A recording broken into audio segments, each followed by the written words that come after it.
रंग मंडप में राजकुमारों के अस्त्र कौशल का प्रदर्शन और कर्ण को अंग देश का राजा बनाना। वैशंपायन जी कहते हैं, जन्मेजय, द्रोणाचार्य ने राजकुमारों को अस्त्र विद्या में निपुण देखकर कृपाचार्य, सोमदत्त, बाहलीक, भीष्म, व्यास और विदुर आदि के सामने धृतराष्ट्र से कहा, राजन, सभी राजकुमार सब प्रकार की विद्या में निपुण हो चुके हैं। आपकी इच्छा हो, अनुमति दें तो उनकी अस्त्र विद्या का कौशल एक दिन सबके सामने दिखाया जाए। धृतराष्ट्र ने प्रसन्न होकर कहा, आचार्य, आपने हमारा बहुत बड़ा उपकार किया है। आप जिस समय, जिस जगह, जिस प्रकार अस्त्र कौशल का प्रदर्शन उचित समझते हो, करें। उसके लिए जिस प्रकार की तैयारी आवश्यक हो, उसकी आज्ञा करें। तदनंतर उन्होंने विदुर जी से कहा, विदुर, आचार्य के आज्ञा अनुसार तैयारी करवाओ। यह काम मुझे बहुत प्रिय है। द्रोणाचार्य ने रंग मंडप के लिए एक झाड़ जंखाड़ से रहित समतल भूमि पसंद की। जलाशयों के कारण वह भूमि और भी सुहावनी थी। शुभ मुहूर्त में पूजा करके रंग मंडप की नींव डाली गई।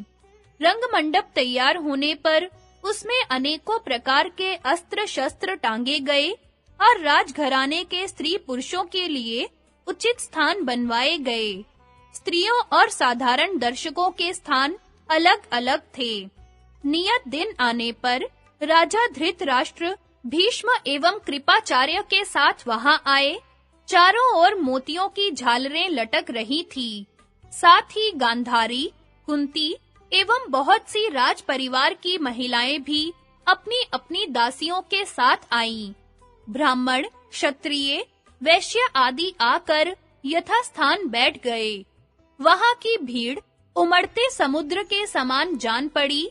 बाजे बजने लगे।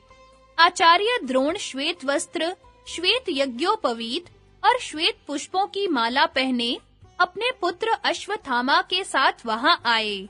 उनके सिर के और मूछ दाढ़ी के बाल भी श्वेत ही थे। द्रोणाचार्य ने समयानुसार देवताओं की पूजा कर वेदज्ञ ब्राह्मणों से मंगल पाठ करवाया। राजकुमारों ने पहले धनुष बाण का कौशल दिखलाया, तदनंतर रथ, हाथी और घोड़ों पर चढ़कर अपनी-अपनी युद्ध चातुरी प्रकट की। उन्होंने आपस में कुश्ती भी लड़ी। इसके बाद ढाल तलवार लेकर तरह-तरह के पैंतरे बदलने तथा हस्त लाघव दिखलाने लगे। सब लोग उनकी फुर्ती, सफाई, शोभा, स्थिरता और मुट्ठी की मजबूती आदि देखकर प्रसन्न हुए। भीमसेन और दुर्योधन दोनों हाथ में गदा लेकर रंगभूमि में उतरे। वे पर्वत शिखर के समान हट्टे-कट्टे वीर, लंबी भुजा और कसी कमर के कारण बड़े ही शोभायमान हुए। वे मद-मद हाथियों के समान चिंगाड़-चिंगाड़ कर पैंतरे बदलने और चक्कर काटने लगे। विदुर जी धृतराष्ट्र को और कुंती गांधारी को सब बातें बतलाती जाती थी। उस समय दर्शकों में दो दल हो गए। कुछ लोग भीमसेन की जय बोलते, तो कुछ लोग राजा दुर्योधन की। समुद्र के समान उमड़ती हुई भीड़ का कोलाहल सुनकर द्रोणाचार्य ने अश्वत्थामा से कहा, बेटा, इन्हें अब रोक दो। बात बढ़ जाएगी तो दर्शक गड़बड़ कर बैठेंगे। अश्वत्थामा ने उनकी आज्ञा का पालन किया। द्रोणाचार्य ने खड़े होकर बाजे बंद करवाए और गंभीर स्वर से कहा, अब आप लोग अर्जुन का अस्त्र कौशल देखें। ये मुझे सबसे अधिक प्यारे हैं। अर्जुन रंग भूमि में आए। उन्होंने पहले आग्नेयास्त्र से आग पैदा की, फिर वारुणास्त्र से जल उत्पन्न करके उसे बुझा दिया। वायव्यास्त्र से आंधी चला दी, पर्जन्यास्त्र से बादल पैदा किए, भौमास्त्र से पृथ्वी और पर्वतास्त्र से पर्वत प्रकट कर दिए। अंतर्धानास्त्र के द्वारा वे स्वयं छिप गए। वे क्षण भर में बहुत लंबे हो जाते, तो पलक मारते बहुत छोटे। लोगों ने चकित होकर देखा कि वे दम भर में रथ के धुरे पर, तो उसी क्षण रथ के बीच में और पलक मारते पृथ्वी पर अस्त्र कौशल दिखा रहे हैं। उन्होंने बड़ी फुर्ती, सफाई और खूबसूरती के साथ सुकुमार, सूक्ष्म और भारी निशाने उड़ाकर अपनी निपुणता दिखाई। उन्होंने लोहे के बने सुअर को इतनी फुर्ती से 5 बाण मारे कि लोग एक ही बाण देख पाए। चंचल निशाने को भी बेधा। इसके बाद खड़ग युद्ध, गदा युद्ध तथा धनुर्युद्ध के अनेक पैंतरे तथा हाथ दिखलाए। इसी समय कर्ण ने रंगभूमि के भीतर प्रवेश किया। जान पड़ा मानो कोई जीता जागता पहाड़ टहलता हुआ आ रहा है। कर्ण ने अर्जुन को संबोधित करके कहा, अर्जुन, घमंड न करना, मैं तुम्हारे दिखाए हुए काम और भी विशेषता के साथ दिखाऊंगा। उस समय दर्शकों में तहलका मच गया और वे इस प्रकार खड़े हो गए मानो मशीन से उन्हें एक साथ खड़ा कर दिया गया हो। कर्ण की बात सुनकर अर्जुन एक बार तो लज्जित से हो गए, पर फिर उन्हें क्रोध आ गया। कर्ण ने द्रोणाचार्य की आज्ञा से वे सभी कौशल दिखलाए जिन्हें अर्जुन ने दिखलाया था। इससे दुर्योधन को बड़ी प्रसन्नता हुई। उसने कर्ण को गले लगाकर कहा, मेरे सौभाग्य से ही आपका आगमन हुआ है। हम और हमारा राज्य आपका ही है। कर्ण ने कहा, मैं तो स्वयं आपके साथ मित्रता करने को उत्सुक हूँ। इस समय मैं अर्जुन से द्वंद्व युद्ध करना चाहता हूँ।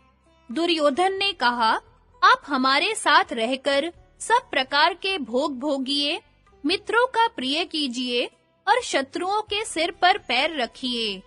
अर्जुन को ऐसा जान पड़ा मानो कर्ण भरी सभा में मेरा तिरस्कार कर रहा है।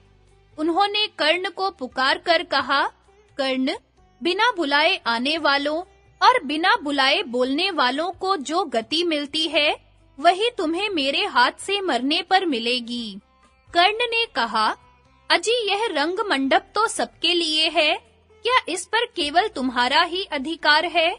कमजोर की तरह आक्षेप क्या करते हो? साहस हो तो धनुष बाण से बातचीत करो। मैं तुम्हारे गुरु के सामने ही तुम्हारा सिर धड़ से अलग किए देता हूँ। गुरु द्रोण की आज्ञा से अर्जुन द्वंद्व युद्ध करने के लिए कर्ण के पास जा पहुँचे। कर्ण भी धनुष बाण लेकर खड़ा हो गया। इतने में नीति निपुण कृपाचार्य ने दोनों को द्वंद्व युद्ध के लिए तैयार देखकर कहा, कर्ण, पांडु नंदन अर्जुन कुंती का सबसे छोटा पुत्र है। इस कुरु वंश शिरोमणि का तुम्हारे साथ जो युद्ध होने जा रहा है, इसलिए तुम भी अपने माँ-बाप और वंश का परिचय बतलाओ। यह जान लेने पर ही युद्ध करने न करने का निश्चय होगा, क्योंकि राजकुमार अज्ञात कुलशील अथवा नीच वंश के पुरुष के साथ द्वंद्व युद्ध नहीं करते। कर्ण पर मानो 100 घड़ा पानी पड़ गया। उसका शरीर श्रीहीन हो गया, मुंह लज्जा से झुक गया। दुर्योधन ने कहा, आचार्य जी, शास्त्र के अनुसार उच्च कुल के पुरुष, शूरवीर और सेनापति तीनों ही राजा हो सकते हैं।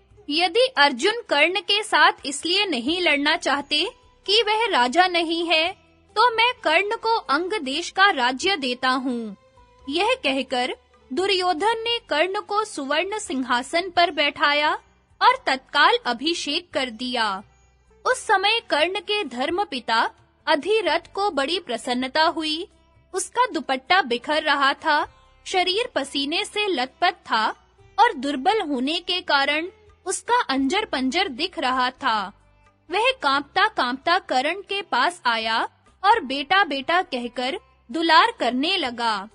कर्ण ने धनुष छोड़कर बड़े सम्मान से उसके चरणों पर सिर रखकर प्रणाम किया। अभी उसका सिर अभिषेक के जल से भीग रहा था।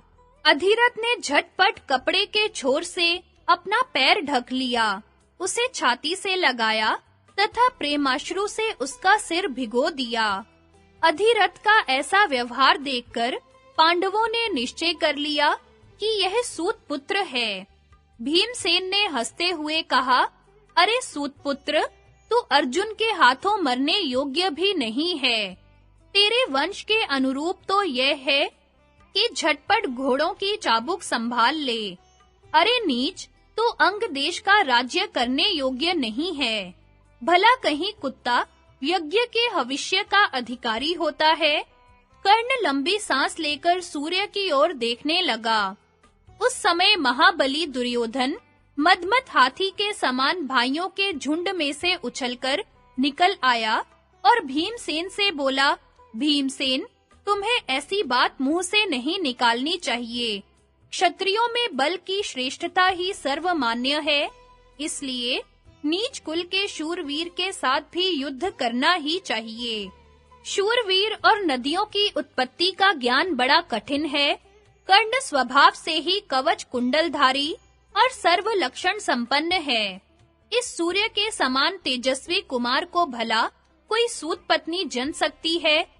कर्ण अपने बाहुबल तथा मेरी सहायता से केवल अंग देश का ही नहीं, सारी पृथ्वी का शासन कर सकता है। मेरा यह काम जिससे न सहा जाता हो, वह रथ पर बैठकर धनुष पर डोरी चढ़ावे। सारे रंग मंडप में हाहाकार मच गया। तब तक सूर्यास्त हो गया था। दुर्योधन कर्ण का हाथ पकड़कर वहां से बाहर निकल गया। द्रोणाचार्य, कृपाचार्य तथा भीष्म जी के साथ पांडव भी अपने-अपने निवास स्थान पर चले गए।